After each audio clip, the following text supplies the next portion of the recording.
G'day, I'm Robert from Australian Camping and Four-Wheel Drives. So in this episode we're going to have a look at a recent meeting that I went to. It's the Mitsubishi Club meeting. So as you probably have guessed, I'm part of the Mitsubishi Four-Wheel Drive Club, and once a month we have a meeting. And at those meetings we generally invite a guest to come along, and having been out at the Drifta showrooms, I took advantage of that situation and asked Tofty if he would mind coming out to the club meeting and having a chat with our club members a little bit about what they do out there at Drifta. And so that's what we're going to go through tonight. We're going to sit down, have a look at the video that he presented us, and have a look at a couple of things that he spoke about during that meeting. The club meetings, we have a meeting once a month. So we have them out at the Mitsubishi Four-Wheel Drive Club, which is out at Yeronga, Yeronga Services Club. And generally what happens is people generally turn up there from around about 6 p.m. So we do this on the third Tuesday of every month, and from around about 6 o'clock in the evening people start turning up and they have dinner out there.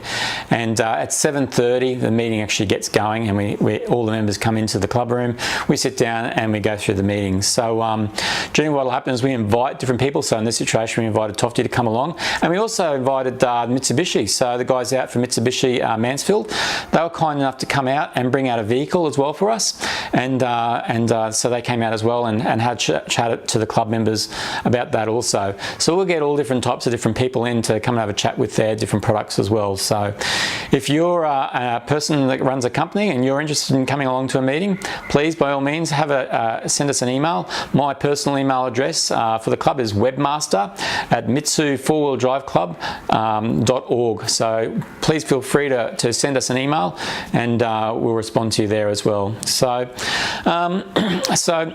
I'll tell you a little bit about the meetings we have. Generally what happens in our meetings, we have like a list of all the trips which are coming up. We have an awards section, so if there's any awards that need to be given out. We have another gentleman talks about their property, the property that we have at the club. So we have a large range of items which we actually allow club members to actually utilise, and so he'll talk about that also. We obviously go through the club finances.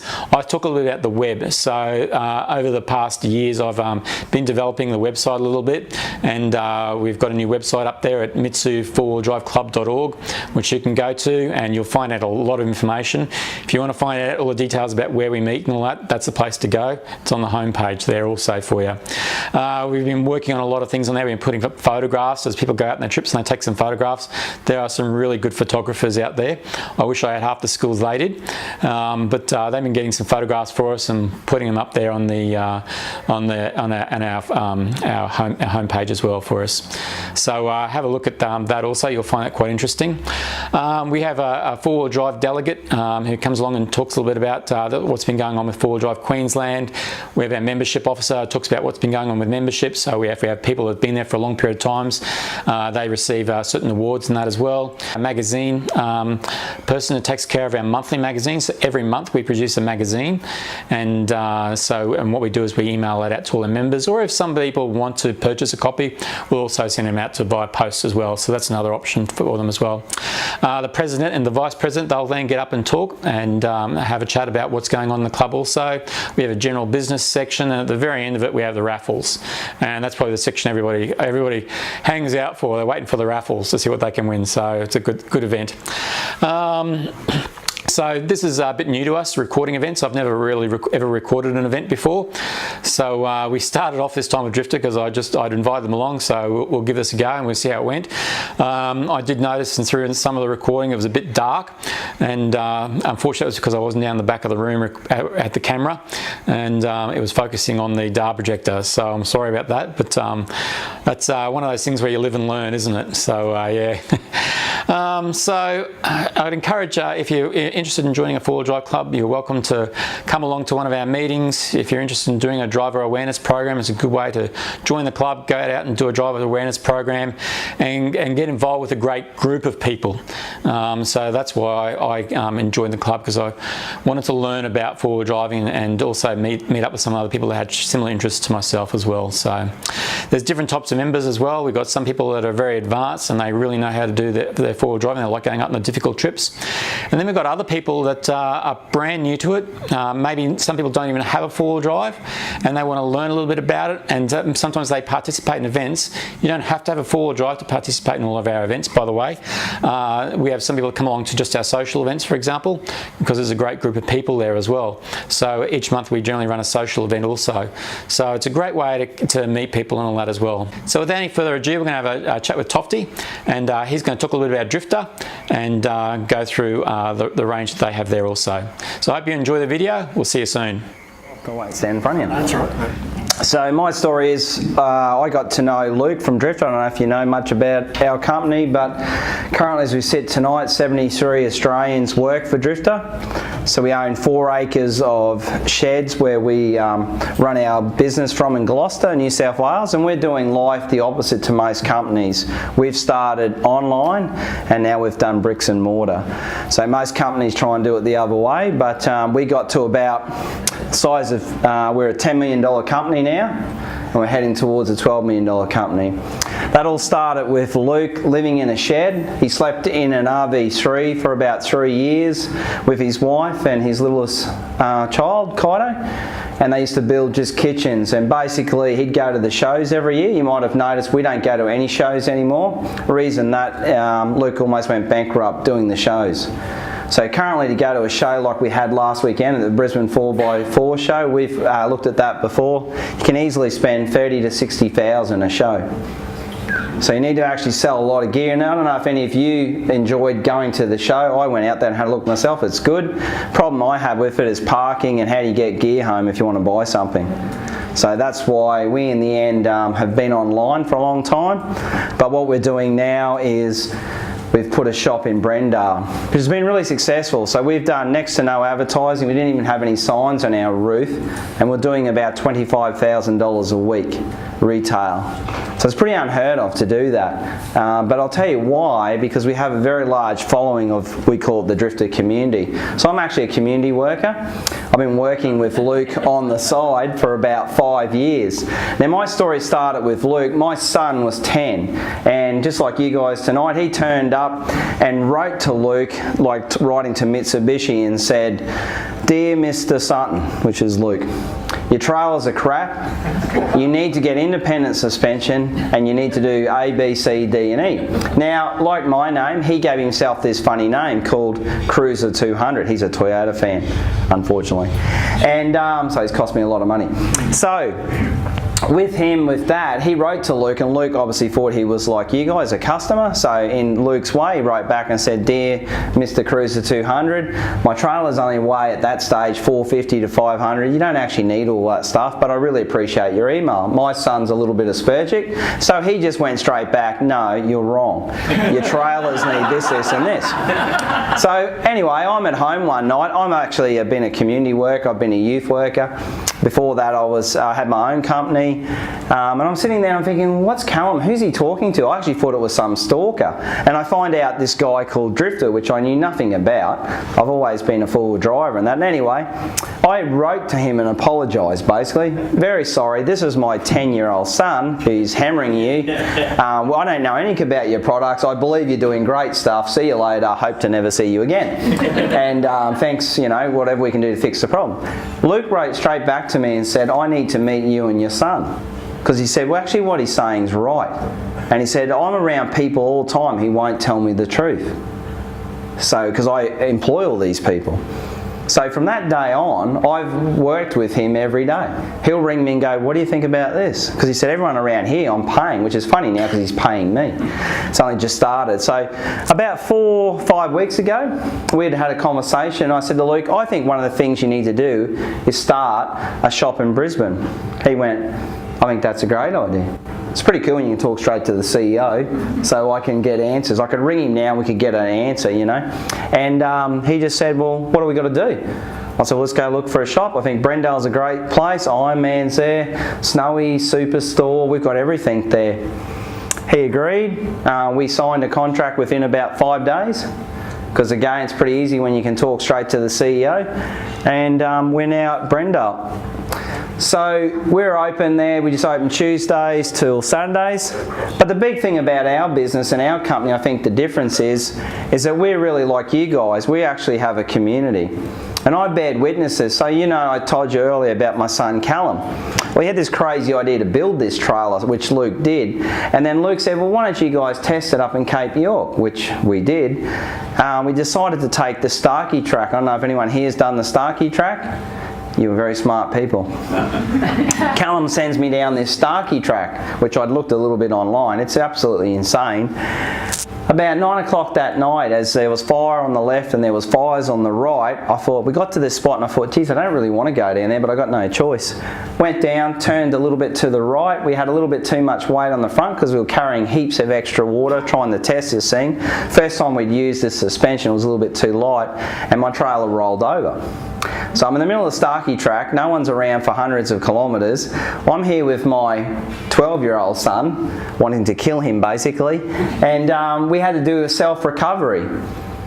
And so eventually at about 11:45 that night, when I clicked the shower on, when we got to the corner, because I'd got ourselves out, we fully self-recovered. And if you know any of our stuff, that's where you can see now we're headed down this track of trying to get a lot more recovery gear. Because one thing I noticed when we were in that situation, it's actually not the rollover that can harm you, it's what you do next.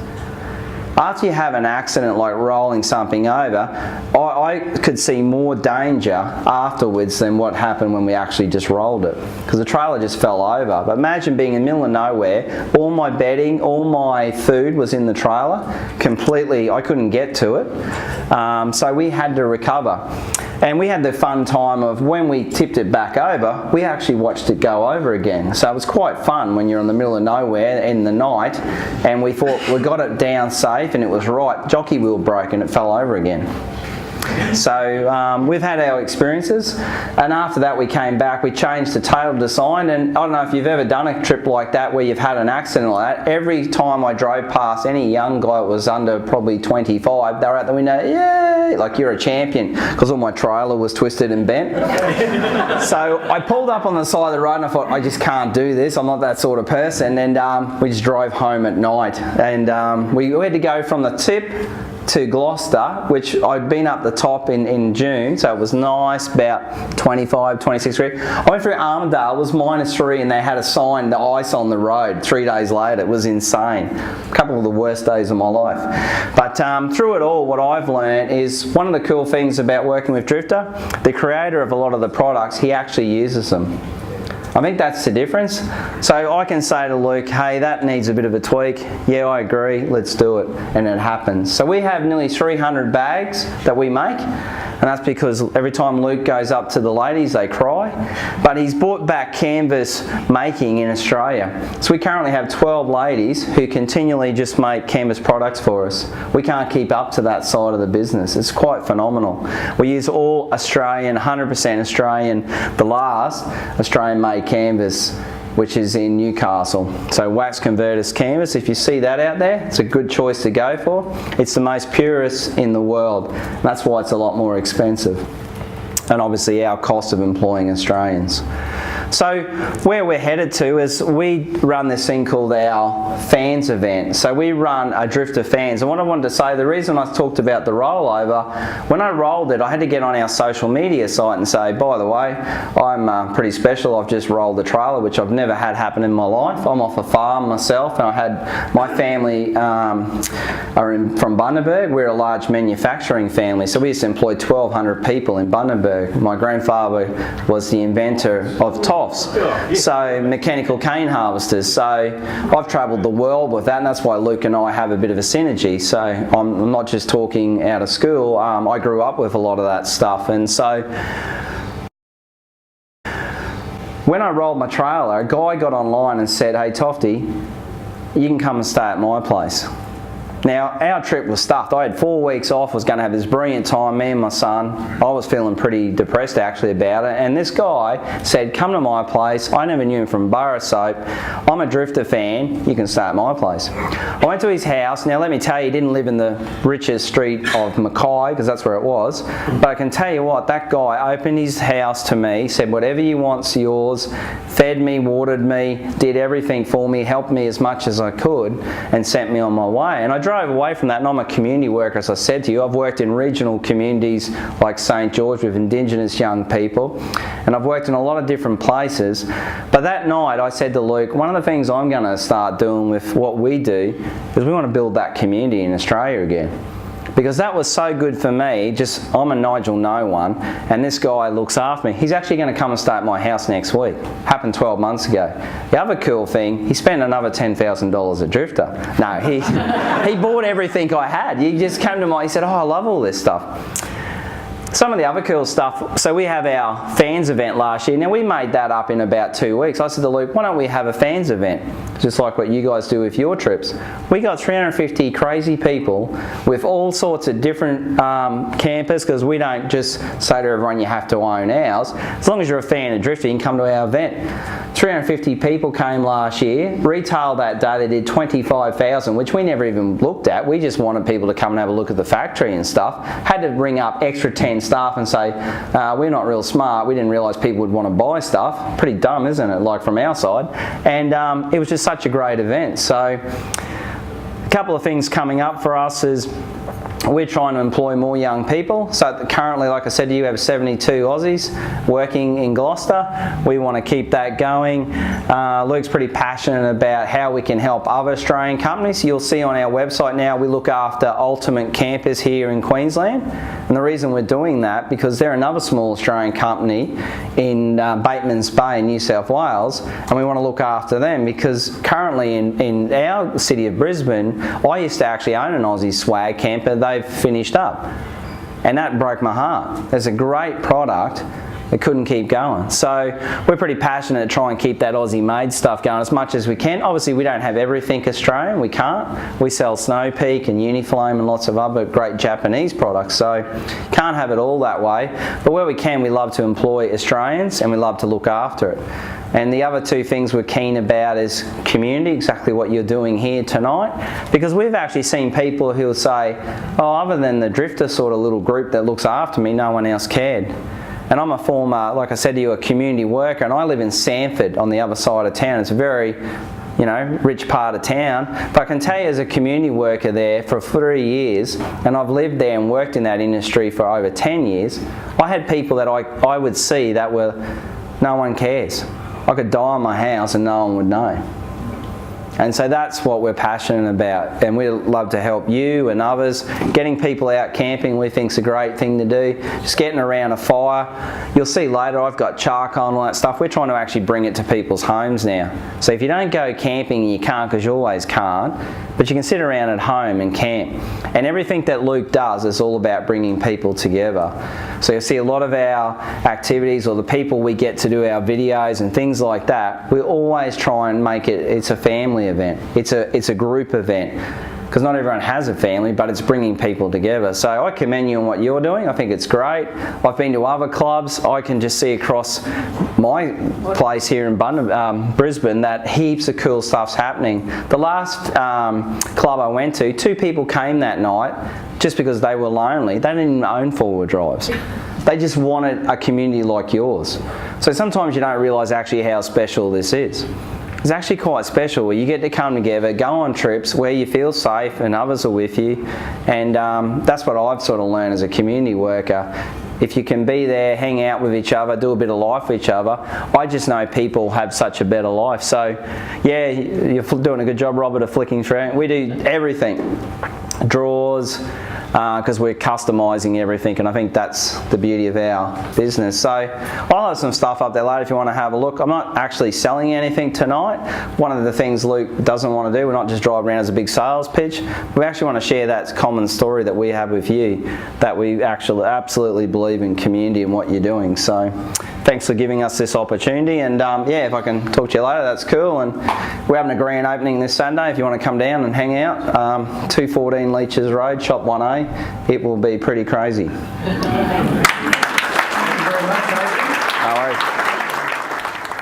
So I hope you found that useful. It was really great to have Tofty out and have a chat with the club.